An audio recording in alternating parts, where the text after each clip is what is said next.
안녕하세요, 여러분.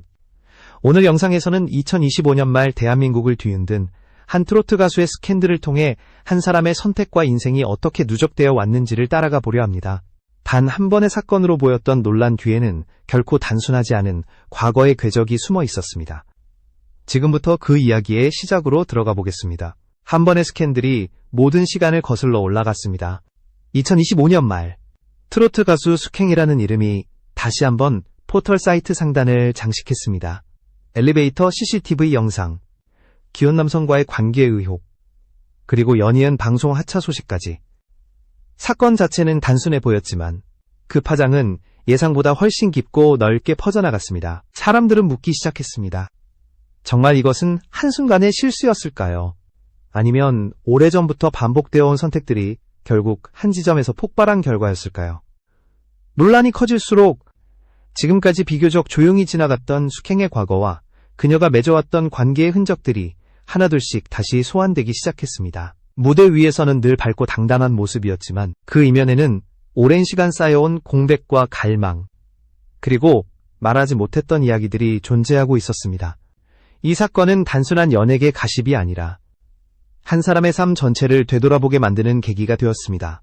숙행의 본명은 한숙행입니다. 1979년 5월 4일 광주광역시에서 태어났습니다. 대중에게 알려진 공식 프로필에서는 한동안 1983년생으로 소개되었지만 이후 한 예능 프로그램을 통해 실제 나이를 직접 밝히며 또 한 번 화제의 중심에 서기도 했습니다. 단순한 숫자의 차이처럼 보일 수 있지만 이 선택은 훗날 그녀의 관계와 정체성에 깊은 영향을 미치게 됩니다. 키는 167cm, 혈액형은 AB형, 글로벌사이버대학교 방송연예학과에서 비교적 늦은 나이에 학업을 병행한 이력은 그녀가 단순히 무대 위에서만 살아온 인물이 아니라는 점을 보여줍니다.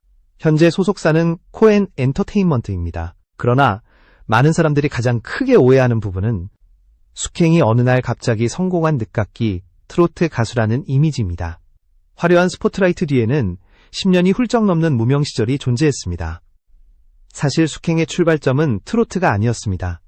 그녀는 전자현악그룹 미켈에서 활동하며 플루트를 연주하던 연주자였습니다. 대중적 관심과는 거리가 먼 음악 세계에서 청춘의 시간을 보냈고 무대 위의 박수보다 내일의 생계를 걱정해야 했던 시기였습니다. 이 시절은 훗날 그녀가 어떤 관계를 선택하고 어떤 감정에 끌리게 되는지를 이해하는데 매우 중요한 단서가 됩니다. 이제부터 우리는 한숙행이라는 한 사람이 인생의 각 시점에서 마주했던 관계의 유형을 따라가 보려 합니다. 실존 인물의 이름을 나열하는 이야기가 아니라 그녀의 삶을 통과해간 5개의 상징적인 관계를 통해 선택의 흐름을 읽어내는 과정입니다. 그 첫 번째 이야기는 가장 안전했지만 동시에 가장 공허했던 관계에서 시작됩니다. 영상 끝까지 함께해 주셔서 감사드리며 구독을 눌러주시면 더 깊이 있는 이야기로 계속 찾아올 수 있는 큰 힘이 됩니다. 다음 이야기에서는 숙행이 학창시절과 초기 성장기 속에서 마주했던 첫 번째 관계, 그리고 그 결핍이 어떻게 형성되었는지를 자세히 살펴보겠습니다. 숙행이 인생에서 처음 마주한 남자는 아이러니하게도 실존 인물이 아니었습니다. 이 이야기는 특정한 이름이나 얼굴을 가진 한 사람의 연애담이 아니라 결핍이 만들어낸 감정의 출발점에 대한 이야기입니다. 시기는 1990년대, 그녀가 아직 학창시절을 보내던 때로 거슬러 올라갑니다. 숙행은 여자중학교와 여자고등학교를 거치며 성장했습니다. 당시의 교육 환경과 지역적 분위기는 매우 보수적이었고 여학생들이 남학생과 자연스럽게 교류할 수 있는 기회는 극히 제한적이었습니다. 학교 안에는 남학생이 없었고 학교 밖에서도 이성과의 접촉은 늘 조심스럽고 통제된 영역에 속해 있었습니다. 그 결과 사춘기 시절 감정의 방향은 현실 속 대상이 아니라 닿을 수 없는 존재를 향해 흐르기 쉬웠습니다. 이 시기 여학생들이 허용받을 수 있었던 이성적 동경의 대상은 늘 비슷했습니다. 잠시 학교를 거쳐가는 교생 선생님, 젊은 남자 선생님, 혹은 텔레비전 속에서만 만날 수 있는 연예인 같은 존재들입니다. 가까이 다가갈 수 없기에 안전했고 현실적인 상처를 남기지 않기에 더 오래 마음속에 머무를 수 있던 대상들이었습니다. 숙행 역시 이런 환경 속에서 성장했고 첫 감정의 방향도 그 틀을 크게 벗어나지 않았던 것으로 보입니다. 흥미로운 점은 숙행이 이후 수많은 인터뷰와 방송에서 자신의 첫사랑에 대해 거의 언급하지 않았다는 사실입니다. 이름도 직업도 구체적인 에피소드도 남아있지 않습니다.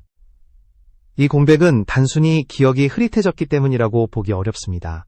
오히려 실제로 존재했던 인물이 없었기 때문에 이야기로 남길 만한 현실적 사건 자체가 없었을 가능성이 큽니다. 이 첫 번째 남자는 사랑의 대상이라기보다 상상 속에서 만들어진 상징에 가까웠습니다. 손에 잡히지 않는 존재였기에 실망도 없었고 이별도 없었습니다. 그래서 가장 순수한 형태로 마음속에 남을 수 있었습니다. 하지만 바로 이 점이 이후의 관계에 중요한 흔적을 남깁니다. 상처를 동반하지 않은 동경은 현실의 관계가 요구하는 책임과 타협을 배우지 못한 채 감정에 대한 기준만을 높여놓기 때문입니다. 결핍 속에서 만들어진 이 첫 감정은 숙행에게 관계란 무엇인가에 대한 왜곡된 출발점을 제공했을 가능성이 있습니다. 현실의 사람보다는 이미지에 끌리고 실제의 교류보다는 감정의 환상에 익숙해지는 구조입니다. 이는 훗날 그녀가 관계를 선택하는 방식, 그리고 어떤 유형의 남성에게 끌리게 되는지를 이해하는 데 중요한 단서가 됩니다. 첫 번째 남자는 그녀에게 아무것도 빼앗지 않았고 아무것도 요구하지 않았습니다. 그러나 동시에 아무것도 채워주지 못했습니다.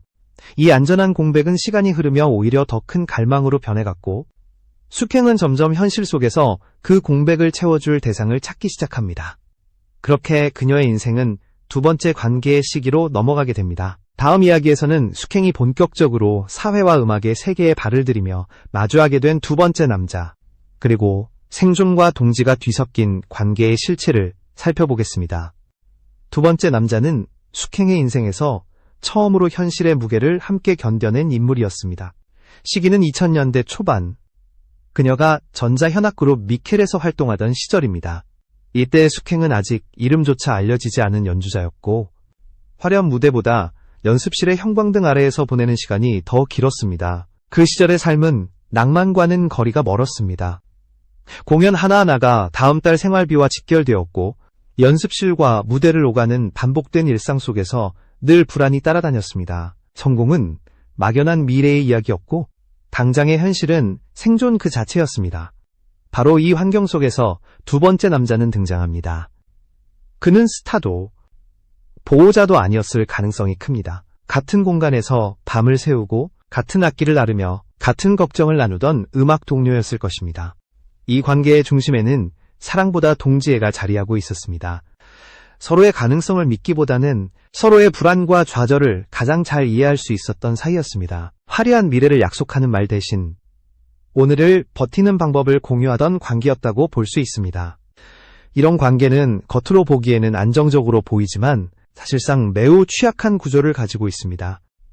현실이 팍팍할수록 관계는 더 밀착됩니다. 그러나 동시에 성공의 방향이 조금이라도 달라지는 순간 그 균형은 쉽게 무너집니다. 누군가는 음악을 포기하고 현실적인 선택을 했을 것이고 누군가는 끝까지 무대에 남기를 선택했을 것입니다.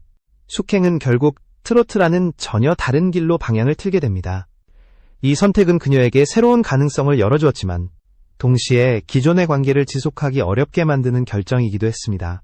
두 번째 남자는 숙행의 청춘을 함께 버텨낸 사람이었지만 끝까지 동행할 수는 없었던 존재였습니다. 이별의 순간은 극적인 사건이 아니라 서서히 벌어진 거리감의 결과였을 가능성이 큽니다. 꿈의 방향이 달라지고 삶의 속도가 어긋나면서 자연스럽게 멀어지는 과정입니다. 이런 이별은 겉으로 드러나는 상처는 적지만 마음속에는 깊은 흔적을 남깁니다. 이 관계를 통해 숙행은 처음으로 현실적인 관계의 한계를 경험하게 됩니다. 환상 속의 첫 번째 남자와 달리 두 번째 남자는 분명히 존재했고 함께 시간을 보냈으며 함께 버텼던 기억이 남아 있었습니다. 하지만 바로 그렇기 때문에 그 상실감은 더 컸을지도 모릅니다. 현실을 공유했던 관계가 끝났을 때 남는 것은 단순한 외로움이 아니라 삶의 방향에 대한 혼란이기 때문입니다. 두 번째 남자는 숙행에게 사랑이란 감정만으로는 관계를 유지할 수 없다는 사실을 처음으로 가르쳐준 인물이었습니다. 동시에 현실과 꿈 사이에서 선택해야 하는 순간이 반드시 찾아온다는 것도 보여주었습니다. 이 경험은 이후 그녀가 관계를 대하는 태도에 중요한 영향을 미치게 됩니다. 다음 이야기에서는 숙행이 대중 앞에 서기 시작하며 만들어진 또 하나의 선택, 그리고 진짜 자신이 아닌 페르소나를 사랑받았던 세 번째 관계로 이어집니다. 세 번째 남자는 숙행의 인생에서 가장 아이러니한 위치에 놓인 인물입니다. 그는 분명히 누군가였지만 동시에 진짜 한숙행을 사랑했던 사람이라고 말하기는 어려운 존재였습니다. 시기는 2010년대 초중반. 숙행이 트로트 가수로 방향을 틀고 본격적으로 방송 활동을 시작하던 시점입니다. 이 시기 숙행은 공식 프로필에서 실제 나이보다 4살 어린 1983년생으로 소개되었습니다. 연예계에서는 흔히 볼 수 있는 선택처럼 보일 수 있지만 이 작은 숫자 차이는 관계의 구조를 근본적으로 바꿔놓았습니다. 한국 사회에서 나이는 단순한 정보가 아니라 연상과 연하의 위치를 결정하고 그에 따른 심리적 주도권과 역할 기대를 형성하는 요소이기 때문입니다. 바로 이 설정된 나이를 기준으로 다가온 남자가 세 번째 남자였습니다. 그는 실제의 한숙행이 아니라 만들어진 페르소나를 보고 사랑했을 가능성이 큽니다. 젊고 여유 있어 보이는 이미지, 아직 시간이 많이 남아있는 사람이라는 인식. 그가 마주한 것은 현실의 나이와 경험을 지닌 한 사람의 삶이 아니라 방송과 프로필을 통해 정제된 모습이었습니다. 문제의 핵심은 단순히 나이를 숨겼다는 사실이 아닙니다. 진실을 말할 수 없는 관계가 만들어졌다는 점입니다. 언제 들킬지 모르는 비밀을 안고 시작된 관계는 처음부터 불안정할 수밖에 없습니다. 상대 앞에서 온전한 자신으로 설 수 없다는 것은 관계의 가장 중요한 토대가 이미 흔들리고 있다는 의미이기도 합니다. 세 번째 남자는 끝내 숙행의 민낯을 알지 못했을 가능성이 큽니다. 반대로 숙행 역시 그 앞에서 솔직해질 수 없었습니다. 관계는 이어졌을지 모르지만 그 안에는 늘 조심스러움과 긴장이 함께했을 것입니다.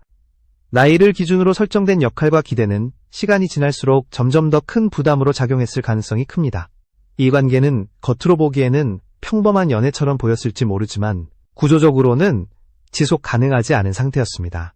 진짜 자신을 숨긴 채 유지되는 친밀감은 결국 한계에 부딪히게 됩니다. 진실을 밝히는 순간 관계가 무너질 수 있다는 두려움, 그리고 그 두려움이 만들어내는 거리감은 서서히 관계를 소모시켰을 것입니다. 세 번째 남자는 숙행에게 중요한 교훈을 남겼습니다. 사랑받고 있다는 감각이 반드시 진짜 자신을 향한 것일 필요는 없다는 사실, 그리고 그 공허함이 얼마나 깊을 수 있는지를 경험하게 한 존재였습니다. 환상 속 첫 번째 남자와 현실을 함께 버텼던 두 번째 남자를 지나 이제 그녀는 허상 위에 세워진 관계의 끝을 마주하게 됩니다. 이렇게 숙행의 삶은 각 시기마다 전혀 다른 유형의 관계를 통과해 왔습니다. 그리고 이 모든 선택은 이후 벌어질 더 큰 균열을 이해하는 다음 이야기에서는 숙행이 전성기에 접어들며 만들어낸 또 하나의 안전한 장치, 방송 속 이상형과 네 번째 남자의 실체를 살펴보겠습니다. 네 번째 남자는 숙행의 인생에서 실제 연애의 대상이라기보다 스스로를 보호하기 위해 만들어낸 장치에 가까운 존재였습니다. 시기는 미스트롯 이후 그녀가 비로소 전국적인 인지도를 확보하고 이름 앞에 성공한 트로트 가수라는 수식어가 붙기 시작한 전성기입니다. 방송, 출연과 행사, 인터뷰가 끊이지 않았고 그녀는 언제나 대중의 시선 한가운데에 서 있었습니다. 이 시기의 숙행은 더 이상 무명의 연주자가 아니었습니다.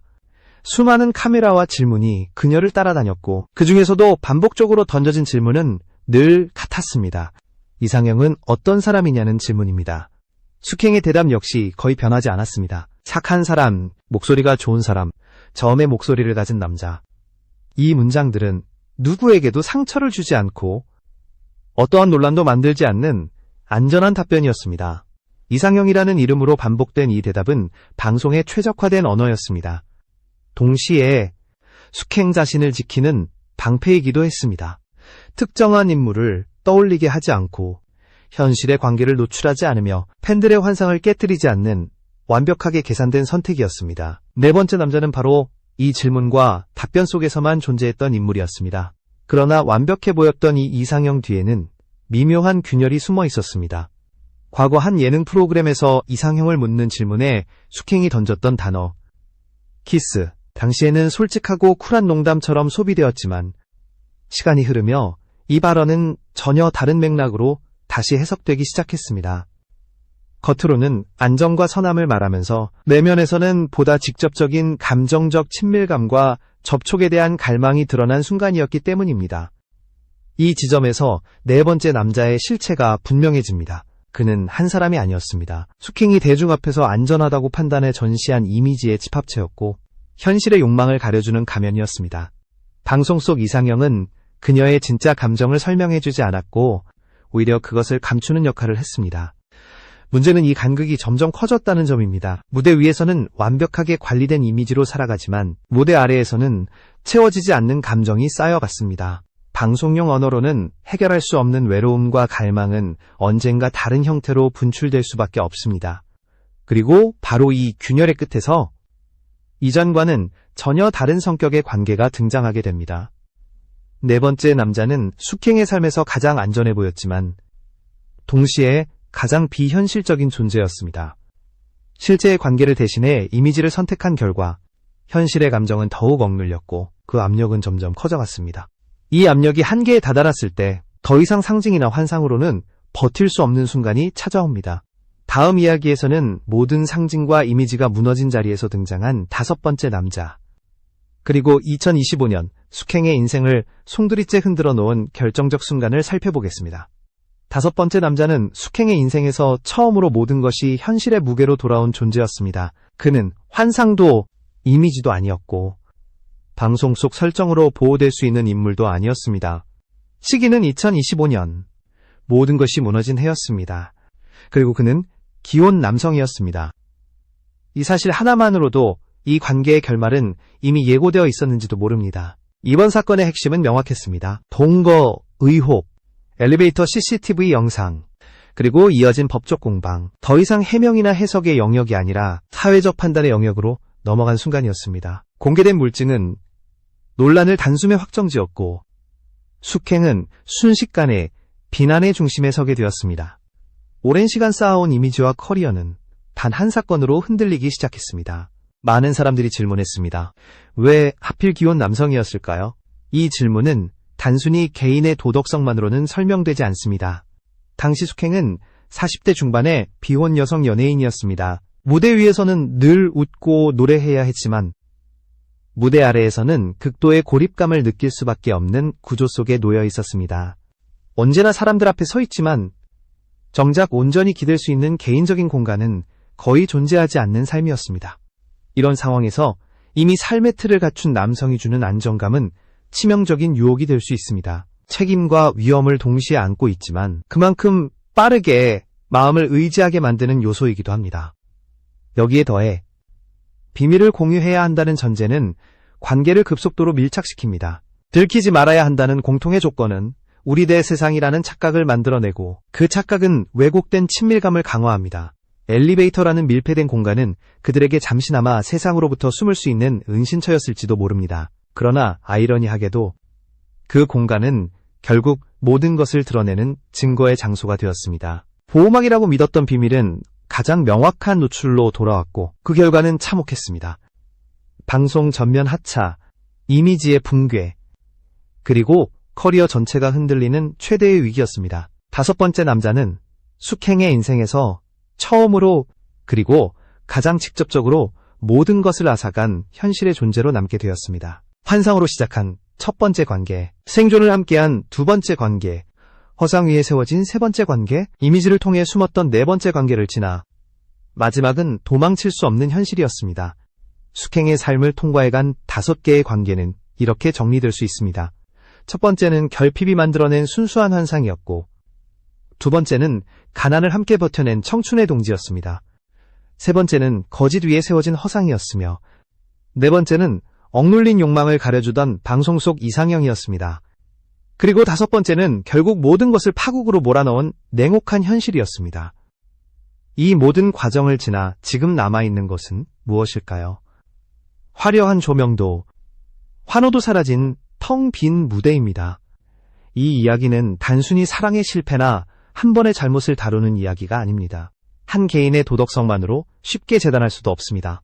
이것은 선택의 문제이자 동시에 그 선택을 만들어낸 삶의 구조에 대한 이야기입니다. 여러분은 숙행의 이야기를 어떻게 보시나요? 단순한 불륜 사건일까요? 아니면 한 사람의 인생이 누적된 선택 끝에서 무너진 결과일까요? 여러분의 생각을 댓글로 남겨주세요.